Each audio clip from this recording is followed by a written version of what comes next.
नमस्कार दोस्तों, स्वागत है आप सभी का हमारे चैनल पर। अभी तक की सारी बड़ी और जरूरी खबरें हम आपके लिए लेकर आए, तो चलेंगे एक एक बड़ी खबर की ओर। लेकिन उससे पहले अगर आप मानते हैं कि मोदी है तो हर चीज मुमकिन है, तो अभी कर दीजिए इस वीडियो को लाइक, चैनल को कर दीजिए सब्सक्राइब, बेल आइकॉन दबाइए, साथ ही कमेंट बॉक्स में लिख दीजिएगा जय हिंद। तो चलते पहली बड़ी खबर की ओर, जहां आपको बताएंगे दोस्तों अभी तक की बड़ी खबर आ रही है दोस्तों, जहां चीन को जवाब देने की तैयारी में सर्जिकल स्ट्राइक करने वाली स्पेशल फोर्स लद्दाख में तैनात कर दी गई है। जी हां दोस्तों, अभी की ये बड़ी खबर है, बताएंगे आपको पूरी खबर। साथ ही आपको बताएंगे जहां पर ओली ने कुर्सी बचाने के लिए रद्द करवाया संसद सत्र, लेकिन फिर भी खतरा नहीं टल पाया। जी हां दोस्तों, साथ ही सीमा पर तनाव के बीच भारत रूस से खरीदेगा 33 फाइटर प्लेन। जी हां दोस्तों, इसके साथ ही आपको बताएंगे योजनाओं से जुड़ी खबरें, साथ ही रेलवे और व्यापार से और रोजगार से जुड़ी खबरें बताएंगे दोस्तों। तो बने रहिएगा वीडियो के अंत तक, और इस वीडियो को अंत में शेयर करना अपने भाई बंधुओं में व्हाट्सएप फेसबुक पर बिल्कुल मत भूलिएगा दोस्तों। तो चलते पहली बड़ी खबर की ओर, जहां आपको बता दें कि चीन को जवाब देने की तैयारी में सर्जिकल स्ट्राइक करने वाली स्पेशल फोर्स लद्दाख में तैनात कर दी गई है। जी हां दोस्तों, चीन से जारी तनाव के बीच भारत ने लद्दाख में स्पेशल फोर्सेस तैनात कर दी है। सूत्रों के मुताबिक देश के अलग अलग स्थानों से पैरा स्पेशल फोर्स की यूनिट को लद्दाख में ले जाया गया है, जहां वे अभ्यास कर रहे हैं। स्पेशल फोर्सेज ने 2017 में पाकिस्तान के खिलाफ की गई सर्जिकल स्ट्राइक में अहम भूमिका निभाई थी। सूत्रों ने कहा कि अगर जरूरत पड़ी तो उनका इस्तेमाल चीन के खिलाफ भी किया जा सकता है। जी हां दोस्तों, आपको बता दें स्पेशल फोर्सेज की टुकड़ियों को पूर्वी लद्दाख में तैनात किया गया है। उन्हें उनकी भूमिकाओं के बारे में पूरी तरह से अवगत कराया गया है, जिसे चीन के साथ दुश्मनी बढ़ने पर अंजाम देना पड़ सकता है। भारत में 12 से अधिक स्पेशल फोर्सेज की रेजिमेंट है जो अलग अलग इलाकों में ट्रेनिंग लेती है। जम्मू और कश्मीर में तैनात स्पेशल फोर्सेज की टुकड़ियां लेह में और उसके आसपास के ऊंचाई वाले क्षेत्रों में नियमित रूप से वार गेम्स का अभ्यास करती है। ऐसे में दोस्तों ये बड़ी खबर आ रही थी, जहां पर सर्जिकल स्ट्राइक करने वाली टीम लद्दाख में पहुंचा दिया गया है। ऐसे में आपकी क्या राय है दोस्तों, क्या चाइना में भी सर्जिकल स्ट्राइक कर देना चाहिए? आपकी क्या राय है? भारी मात्रा में कमेंट सेक्शन में लिख के बताइएगा, ताकि आपकी बात को सरकार तक पहुंचाई जाए कि भारत के नागरिक क्या चाहते हैं सर्जिकल स्ट्राइक चाइना में। और इस खबर को शेयर जरूर कर दीजिएगा दोस्तों अपने भाई बंधुओं में। चलते एक और बड़ी खबर की और, जहां आपको बता दें नेपाल से खबर आ रही है, ओली ने कुर्सी बचाने के लिए रद्द करवाया संसद का सत्र, लेकिन खतरा टल नहीं सका। जी हां दोस्तों, नेपाल के प्रधानमंत्री केपी शर्मा ओली के इस्तीफे की बढ़ती मांग के बीच राष्ट्रपति विद्या देवी भंडारी ने संसद के चल रहे बजट सत्र को रद्द कर दिया है। राष्ट्रपति ऑफिस से जारी बयान में कहा गया है कि संसद के दोनों सदनों के वर्तमान सत्र को रद्द कर दिया गया है। राष्ट्रपति ने कहा कि ऐसा कैबिनेट की मांग पर किया गया है। इससे पहले गुरुवार को कैबिनेट की बैठक हुई थी और इसी बैठक में संसद के बजट सत्र को रद्द करने की सिफारिश की गई थी। कैबिनेट की बैठक से पहले केपी शर्मा ओली ने राष्ट्रपति से मुलाकात की थी। बजट सत्र 8 मई से शुरू हुआ था। हालांकि इस सत्र में आम बजट पेश किया जा चुका था और कई बिल भी पास हुए थे। ऐसे में दोस्तों, अगर आप मानते हैं कि ओली सरकार अब नहीं बच सकती है और इसको इस्तीफा देना ही पड़ेगा, तो अपनी राय जरूर दीजिएगा दोस्तों। चलते और बड़ी खबर की और, जहां आपको बता दें राष्ट्रपति डोनाल्ड ट्रंप ने भी माना भारत के खिलाफ आक्रामक रवैया चीन का असली चेहरा है। जी हां दोस्तों, व्हाइट हाउस की प्रेस सचिव काइले मैकेनेनी ने कहा कि अमेरिका के राष्ट्रपति डोनाल्ड ट्रंप का मानना है कि भारत क्षेत्र में अन्य देशों के खिलाफ बीजिंग का आक्रामक रवैया चीन की कम्युनिस्ट पार्टी का असली चेहरा है। भारत चीन के सैनिकों के बीच पूर्वी लद्दाख में हुई हिंसक झड़प पर उन्होंने कहा कि अमेरिका स्थिति पर करीबी से नजर बनाए हुए है, उसके शांतिपूर्ण समाधान का समर्थन करता है। जी हां दोस्तों, ऐसे में अमेरिका पूरी तरह से भारत के साथ है और हर वक्त भारत के प्रधानमंत्री नरेंद्र मोदी से डोनाल्ड ट्रंप की बात होती रहती है फोन पर दोस्तों, और हर तरह के हाल समाचार लेते रहते हैं एक दूसरे के। ऐसे में डोनाल्ड ट्रंप की ओर से पूरी तरह से आश्वासन मिला हुआ है भारत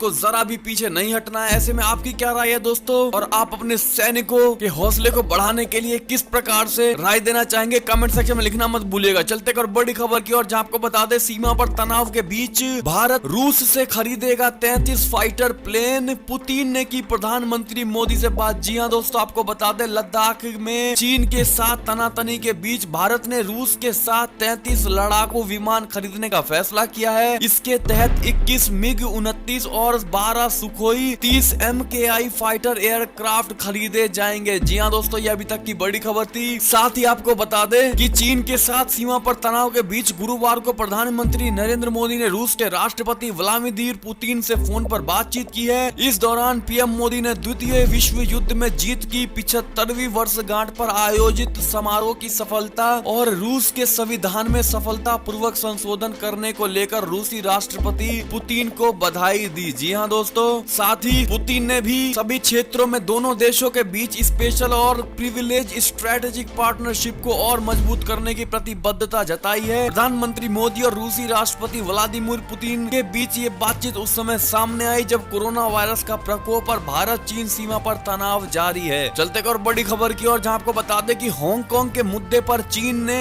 ब्रिटेन के प्रधानमंत्री बोरिस जॉनसन पर लगाया गंभीर आरोप। जी हाँ दोस्तों, ब्रिटेन के प्रधानमंत्री बोरिस जॉनसन ने कहा है कि उनकी सरकार एक नया कानूनी रूट तैयार करेगी जिसके तहत ब्रिटेन के उन नागरिकों को मदद होगी जो दूसरे देशों में रह रहे हैं। इस नए प्रावधान के जरिए ये लोग ब्रिटेन में प्रवेश कर सकेंगे और काम कर सकेंगे। चीन ने इस ऐलान को अपने ऊपर हमले की तरह लिया है और कहा है कि इस तरह के किसी भी नियम के वो खिलाफ होगा और इसके लिए ब्रिटेन को खतरनाक परिणाम झेलने होंगे। ऐसे में दोस्तों, चाइना पूरी तरह से ब्रिटेन को चेतावनी देने की कोशिश कर रहा है। ऐसे में ब्रिटेन को किस प्रकार जवाब देना चाहिए दोस्तों, जरूर बताइएगा। चलते और बड़ी खबर की ओर, जहां आपको बता दें प्रियंका गांधी पर वार, परेश रावल का ट्वीट, कहा दादी की नाक कटवा दी। जी हाँ दोस्तों, बॉलीवुड एक्टर परेश रावल ने अप्रत्यक्ष रूप से कांग्रेस पार्टी की महासचिव प्रियंका गांधी वाड्रा पर तंज कसा है। परेश रावल ने अपने एक ट्वीट में लिखा, मुफ्त के बंगले में रहकर पोती ने दादी की नाक कटवा दी। मालूम हो कि मोदी सरकार ने प्रियंका गांधी से 1 अगस्त तक नई दिल्ली स्थित उनका सरकारी बंगला खाली करने को कहा है। जी हाँ दोस्तों, ऐसे में आप इस खबर को किस प्रकार से देखते हैं और परेश रावल की बात से कितने प्रतिशत से सहमत है दोस्तों, और आप किस प्रकार से प्रियंका गांधी को उस फ्री के बंगले में रहने को लेकर बात कहना चाहेंगे, जरूर बताइएगा। एक और बड़ी खबर की माने तो भारत ने चीन के 59 लोकप्रिय ऐप पर बैन लगा दिया। ये देखकर अच्छा लगा। जी हाँ दोस्तों, अमेरिकी नेता ने ये बात कही। आपको बता दें, भारत में चीन से संबंधित 59 मोबाइल एप्लीकेशन पर प्रतिबंध लगाए जाने के कुछ ही दिन बाद अमेरिका में रिपब्लिकन पार्टी की नेता एवं भारतीय अमेरिकी निक्की हेली ने कहा है कि भारत लगातार दिखा रहा है कि वो चीनी आक्रामकता के बावजूद पीछे नहीं हटेगा। हेली ने बुधवार को ट्वीट करते हुए लिखा, ये देखकर अच्छा लगा कि भारत ने चीनी कंपनियों के मालिकाना हक वाले 59 लोकप्रिय एप्लीकेशन पर प्रतिबंध लगा दिया है। इनमें टिकटॉक जैसे एप्लीकेशन भी शामिल है, जिनके लिए भारत सबसे बड़े बाजारों में से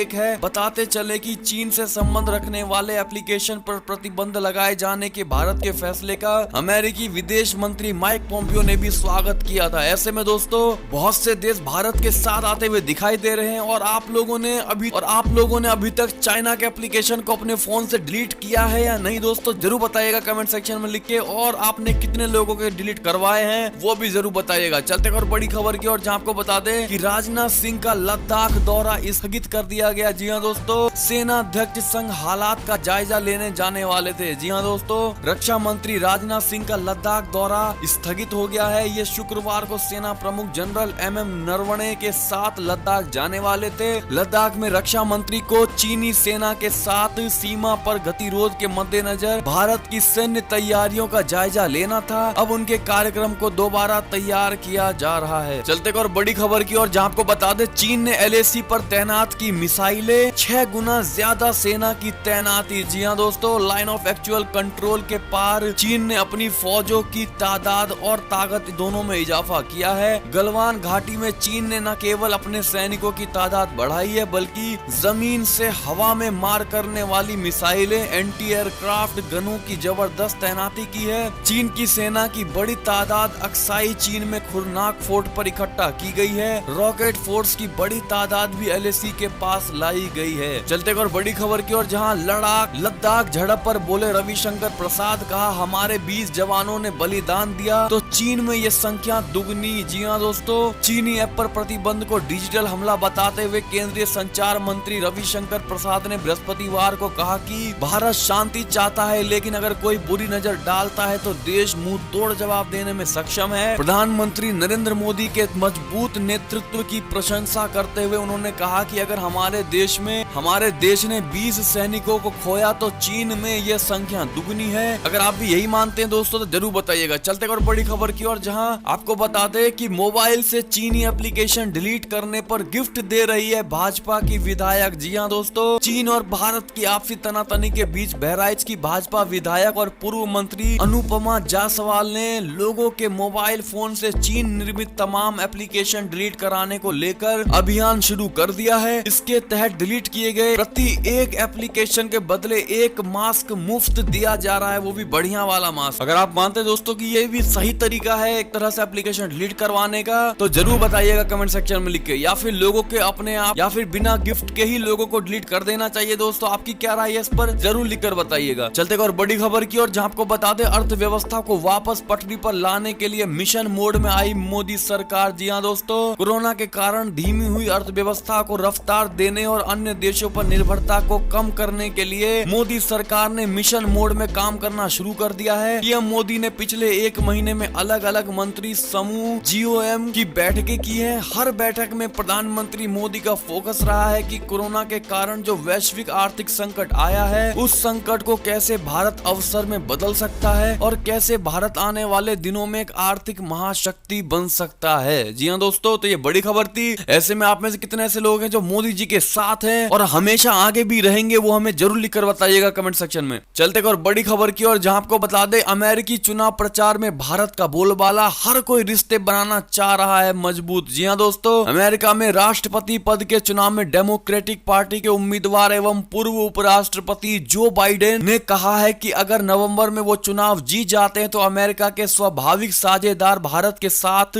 संबंध मजबूत करना उनकी शीर्ष प्राथमिकता होगी। एक ऑनलाइन कार्यक्रम में भारत और अमेरिका के संबंधों पर किए गए सवाल के जवाब में बाइडेन ने कहा कि भारत को हमारी और अपनी सुरक्षा के लिए क्षेत्र में हमारा साझेदार होने की आवश्यकता है। ऐसे में आप क्या मानते हैं दोस्तों, क्या भारत को अमेरिका के साथ आ जाना चाहिए और अमेरिका के प्रपोजल को स्वीकार करना चाहिए या नहीं करना चाहिए मोदी सरकार को? जरूर बताइएगा दोस्तों कमेंट सेक्शन में अपनी राय, क्योंकि ये देश का मामला है। चलते और बड़ी खबर की ओर, जहां आपको बता दें अब पावर सेक्टर में भी चीन को झटका देगा भारत। मंत्री ने कहा सख्त करेंगे आयात के नियम। जी हां दोस्तों, भारत की ओर से लगातार चीन को आर्थिक झटके दिए जा रहे हैं। सड़क निर्माण और डिजिटल क्षेत्र में झटके के बाद अब बारी बिजली क्षेत्र की है। केंद्रीय मंत्री RK सिंह ने कहा है कि पावर प्रोजेक्ट के लिए चीन से जो भी इंपोर्ट होता था अब सरकार उसे रेगुलेट कर सकती है। इस क्षेत्र में कस्टम ड्यूटी को बढ़ाया जा सकता है। ऐसे में आपका क्या मानना है दोस्तों, क्या बिजली क्षेत्र में भी चाइना को दे दिया जाए झटका? जरूर बताइएगा। चलते और बड़ी खबर की ओर, जहां आपको बता दें NCR के जिलों में कोरोना संक्रमण को रोकने के लिए CM योगी ने दिए ये निर्देश। बता दें मुख्यमंत्री योगी ने गुरुवार को यहां लोक भवन में उच्च स्तरीय बैठक में अनलॉक व्यवस्था की समीक्षा के दौरान कहा कि NCR के जिलों में सावधानी बरतकर कोरोना फैलने से रोका जा सकता है। उन्होंने मेरठ मंडल के समस्त जिलों में 10 दिवसीय सघन सतर्कता अभियान को प्रभावी ढंग से चलाने के निर्देश दिए हैं। उन्होंने निर्देश दिया कि अभियान की सफलता के लिए ग्राम पंचायत और वार्ड वार चिकित्सकीय जांच दल का गठन कर घर घर जाकर चिकित्सीय जांच की जाए और इस कार्य के लिए मेरठ मंडल में 15,000 टीम गठित की जाए। ऐसे में आप में से कितने ऐसे लोग हैं जो यूपी के रहने वाले हैं, वो हमें जरूर बताइएगा। चलते और बड़ी खबर की ओर, जहां आपको बता दें पाकिस्तानी नेता ने इस्लामाबाद में हिंदू मंदिर के निर्माण को बताया इस्लाम की भावना के खिलाफ। जी हां दोस्तों, पाकिस्तान का असली चेहरा फिर एक बार सामने आया है। पंजाब विधानसभा के अध्यक्ष और इमरान खान सरकार के सहयोगी चौधरी परवेज इलाही ने इस्लामाबाद में हिंदू मंदिर के निर्माण पर आपत्ति जताते हुए इसे इस्लाम की भावना के खिलाफ बताया है। एक वीडियो साक्षात्कार में उन्होंने मंदिर बनाने का पुरजोर विरोध करते हुए कहा है कि ये न केवल इस्लाम की भावना के खिलाफ है बल्कि मदीना का भी अपमान है। ऐसे में दोस्तों आप किस प्रकार से इस चौधरी परवेज इलाही को जवाब देना चाहेंगे अपने तरीके में, जरूर लिखकर बताइएगा कमेंट सेक्शन, और जिसका अच्छा होगा